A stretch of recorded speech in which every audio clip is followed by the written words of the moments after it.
زکوٰۃ کن پر واجب ہے؟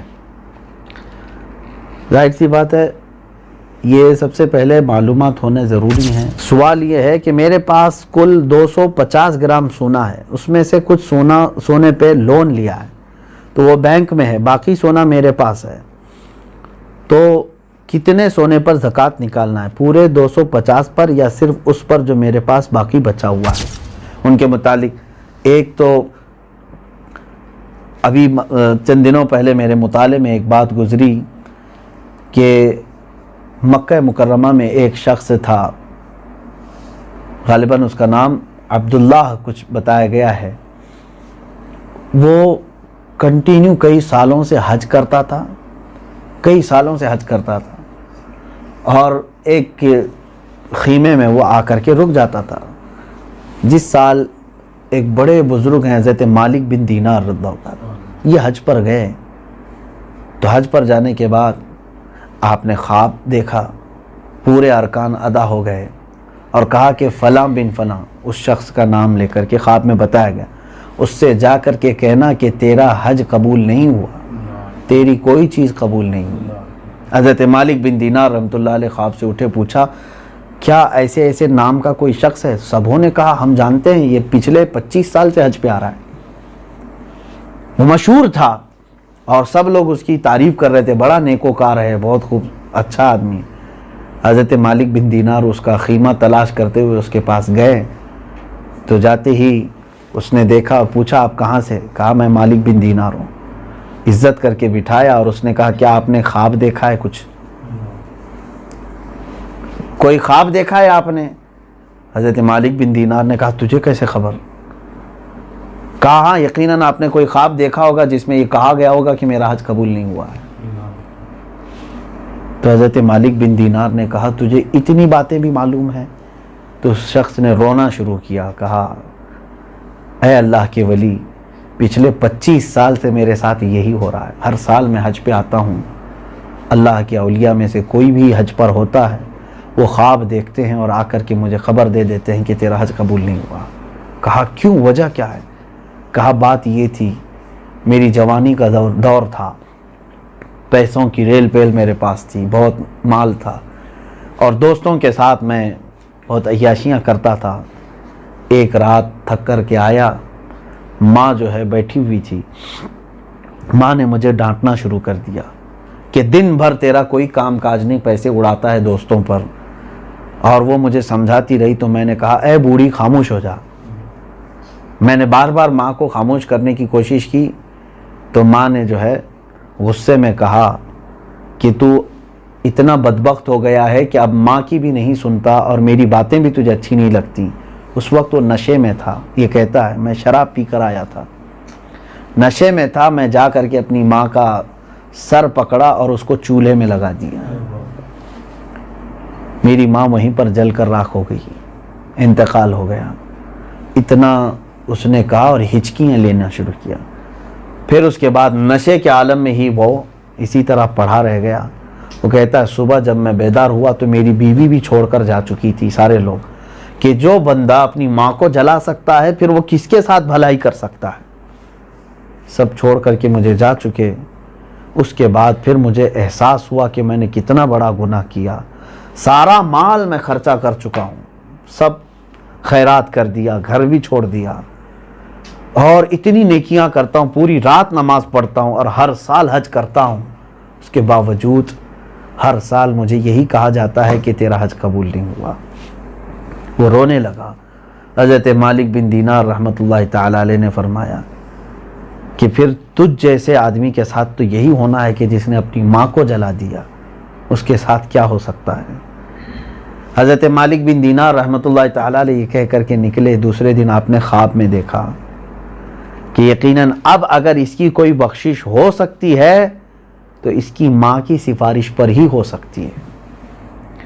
ماں تو جل گئی آگ میں، لیکن مولا تبارک و تعالیٰ اس کی بخشش کا ایک راستہ نکالے گا، کیونکہ یہ بندہ اتنی توبہ کر رہا ہے، اتنا رو رہا ہے کہ قیامت کے دن اس کو جہنم کی آگ کے سامنے کرے گا، ماں بے قرار ہو جائے گی، بے چین ہو جائے گی، اور کہے گی کہ مولا میرا بیٹا اگرچہ نافرمان تھا، کیا میرے سامنے اسے جلایا جائے گا؟ اگر وہ میرے ساتھ جو سلوک کیا اس کی بنیاد پر اسے جلایا جا رہا ہے تو میں اسے معاف کرتی ہوں. ماں اس وقت اسے معاف کرے گی تو اللہ تبارک و تعالیٰ بھی اسے آگ سے بچائے گا. عزیزان گرامی، کہنے کا مطلب یہ ہے تم لاکھوں نیکیاں کر لو، اگر تمہارے والدین تم سے خفا ہیں تو تمہاری نیکیاں پانی میں چلی گئی. قیامت کے دن پھر تمہیں بدبختوں میں اٹھایا جائے گا اور کہیں ایسا نہ ہو کہ فیصلہ جہنم کا آ جائے. اللہ رب العزت ہم سب کو والدین کی سرپرستیاں عطا فرمائے اور انہیں لمبی عمریں ہم سب کے سروں پر قائم رکھے اور درازی عطا فرمائے. سورہ بنی اسرائیل میں اور بھی بہت ساری آیتیں ہم نے تلاوت کی. اللہ نے ایک بات یہ بھی فرمائی، وَلَا تَمْشِ فِي الْأَرْضِ مَرْحًا، زمین پر اکڑ کر مت چلنا. یہ اخلاقیات بہت سارے اس سورہ میں آئے اور اللہ تعالیٰ یوں فرماتا ہے إِنَّكَ لَن تَخْرِقَ الْأَرْضَ وَلَن تَبْلُغَ الْجِبَالَ طُولًا.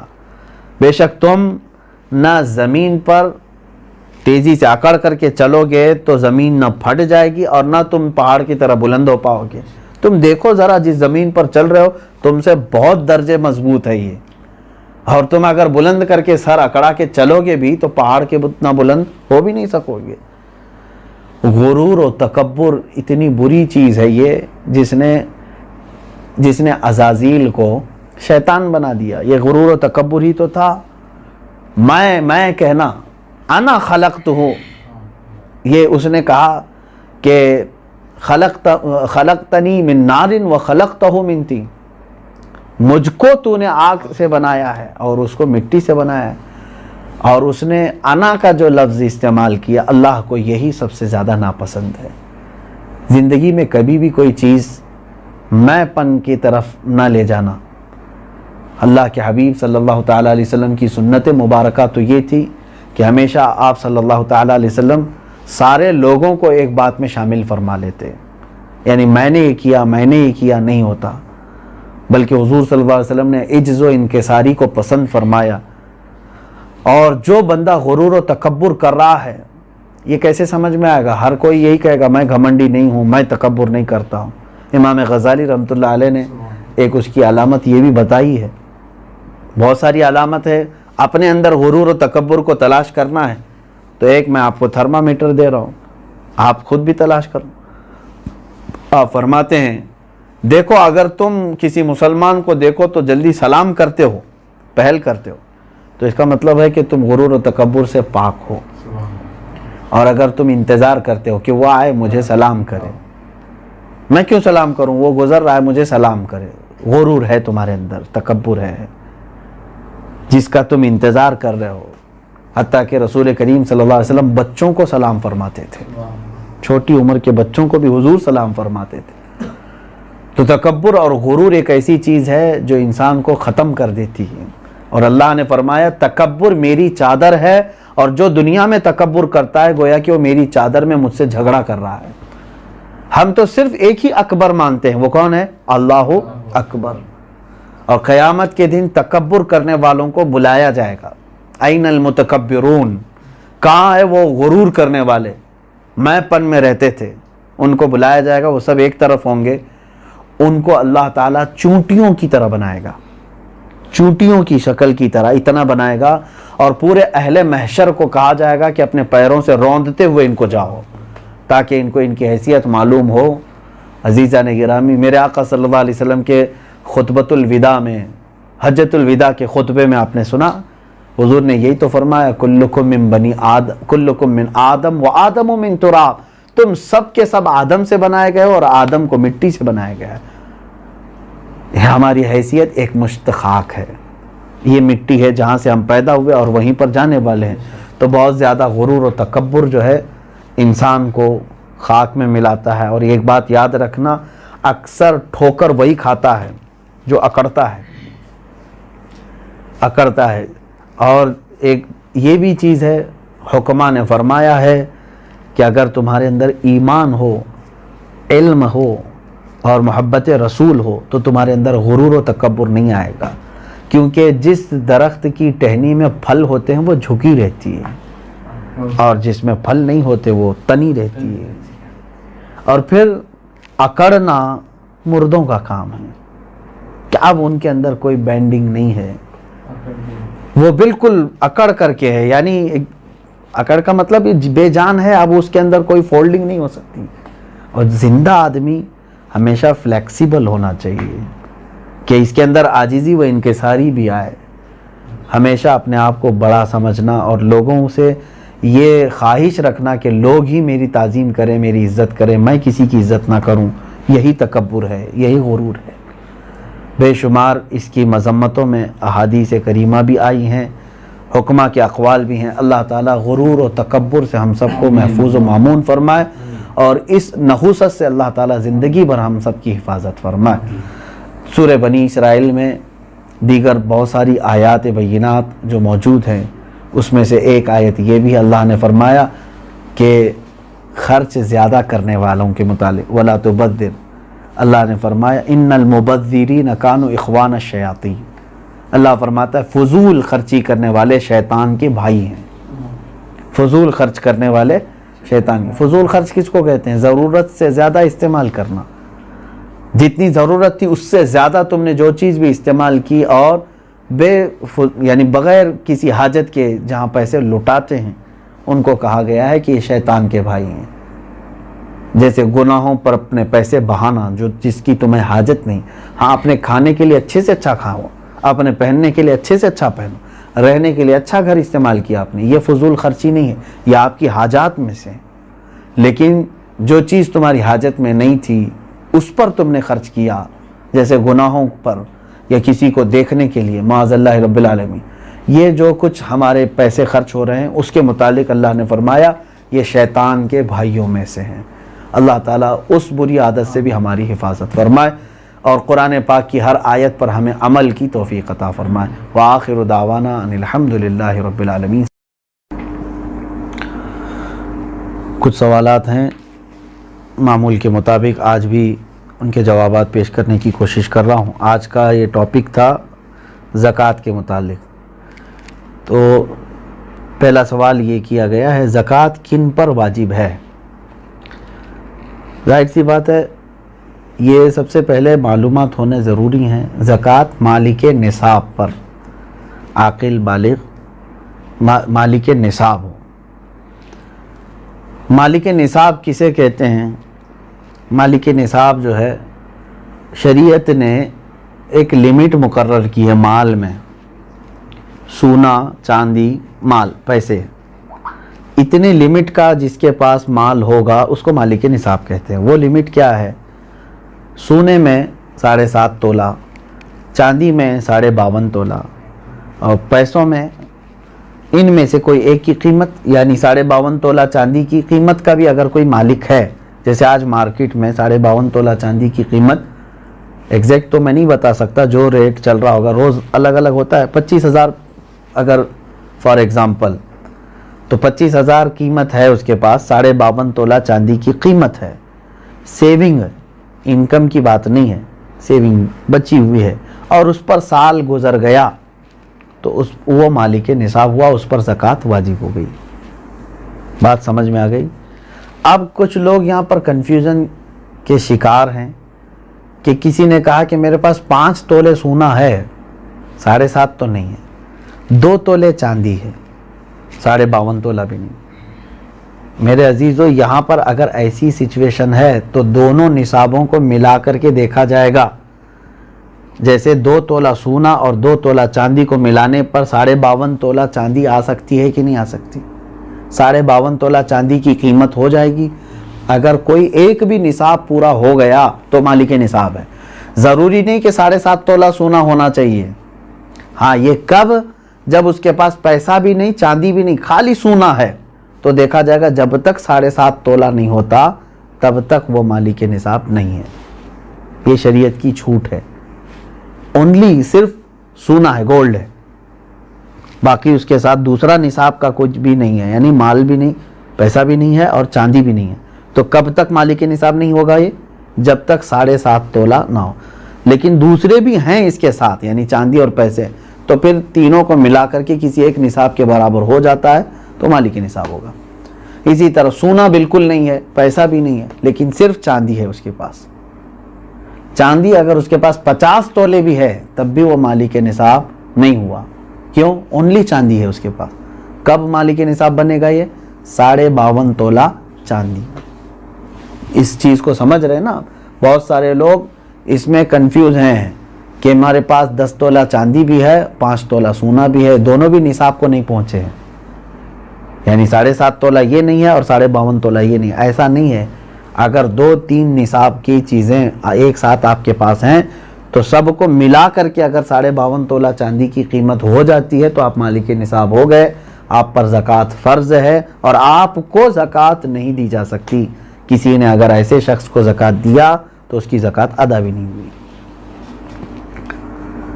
کیا زکوٰۃ کے پیسوں سے راشن دے سکتے ہیں یا پیسے ہی دینا ضروری ہے؟ بالکل. جس مستحق کو یعنی جس کو زکوٰۃ دینا ضروری ہے، وہ 8 قسم کے لوگوں کا ذکر قرآن پاک میں آیا ہے، جس میں سے آج 5 لوگ پائے جاتے ہیں. آیت ہے، اللہ تعالیٰ نے فرمایا انما الصدقات للفقراء والمساکین والعاملین علیہا والمؤلفۃ قلوبہم وفی الرقاب والغارمین فی سبیل اللہ وابن السبیل. اللہ تعالیٰ نے فرمایا صدقات واجبہ یعنی زکوٰۃ فقیروں کو دیا جائے گا. فقیر کا مطلب وہ نہیں ہے جو ڈھول بجاتے ہوئے گھومتے ہیں. فقیر، شرعی فقیر کس کو کہتے ہیں؟ اس کی ایک ڈیفینیشن ہے، جس کے پاس نصاب کے برابر پیسے نہیں ہیں. یعنی جو نصاب ابھی میں نے بتایا نا، جو لمٹ شریعت نے مالک نصاب ہونے کی بتایا، اس لمٹ کے برابر اس کے پاس پیسے نہیں ہیں تو وہ شریعت میں فقیر ہے. اس سے بھی کم درجے کا یعنی کھانے پینے کی بھی اس کے پاس دقتیں ہیں، وہ مسکین ہے. فقیر کو دیا جائے گا، مسکین کو. اور عامل جو ہے وہ بادشاہ کی طرف سے وصول کرنے کے لیے آتے تھے، لیکن اب وہ نہیں ہے. ان کا بھی ذکر اس آیت میں ہے، وہ نہیں ہے. والمؤلفۃ قلوبہم، پہلے ایسا تھا کہ کفار و مشرکین کو بھی ان کا دل رکھنے کے لیے، اسلام کی طرف رغبت ان کو بڑھانے کے لیے زکوٰۃ دی جاتی تھی، لیکن وہ حکم اب ختم ہو گیا، منسوخ ہو گیا. یہ بھی اس آیت سے نکل گئے. وہ پھر رقاب، اور گردن آزاد کرنے کے لیے، یعنی کوئی غلامی کی زنجیروں میں جکڑا ہوا ہے، آپ زکوٰۃ کا مال دے کر کے اس غلام کو آزاد کرا سکتے تھے، لیکن اب غلامی کا دور بھی نہیں. یہ 3 تو اس میں سے نکل گئے. پہلے 2 میں نے بتایا، فقیر، مسکین، وہ ہیں. اب آگے سنیے، والغارمین. اب یہاں آیت میں ہے جو قرض میں ڈوبا ہوا آدمی ہے اس کو بھی زکوٰۃ دے سکتے ہو آپ. یعنی وہ مالک نصاب نہیں ہے اور لوگوں کے قرض لیا ہوا ہے اور پریشان حال ہے، تو اس کو زکوٰۃ دو تاکہ وہ قرض کے بوجھ سے نکل جائے. فی سبیل اللہ، اس کا مطلب ہے اللہ کے راستے میں جو ہیں، جیسے علم دین حاصل کرنے والا یہ اللہ کے راستے میں، جہاد فی سبیل اللہ جو کر رہا ہے وہ اللہ کے راستے میں ہے. تو جو اللہ کی راہ میں نکلے ہوئے ہیں ان کو بھی زکوٰۃ دے سکتے ہیں. جیسے ہم مدارس کو دیتے ہیں، مدرسوں میں جو طلبہ ہیں وہ اللہ کی راہ میں ہیں، اس لیے ان کے لیے زکوٰۃ ہے. وابن السبیل، اور مسافر کو. مسافر جو ہے راستے میں ہے، اگرچہ وہ اپنے گھر پر پیسے والا ہوگا، مالک نصاب ہوگا، لیکن سفر میں اس کے پاس پیسے نہیں ہیں تو اس کو بھی زکوٰۃ کے پیسے آپ دے سکتے ہیں. 5 تو میں نے بتایا، فقیر، مسکین، قرض والے کو، اور اللہ کی راہ میں جو ہے اس کو، اور مسافر کو. ان لوگوں کو زکوٰۃ آپ دے سکتے ہیں. سوال یہی تھا.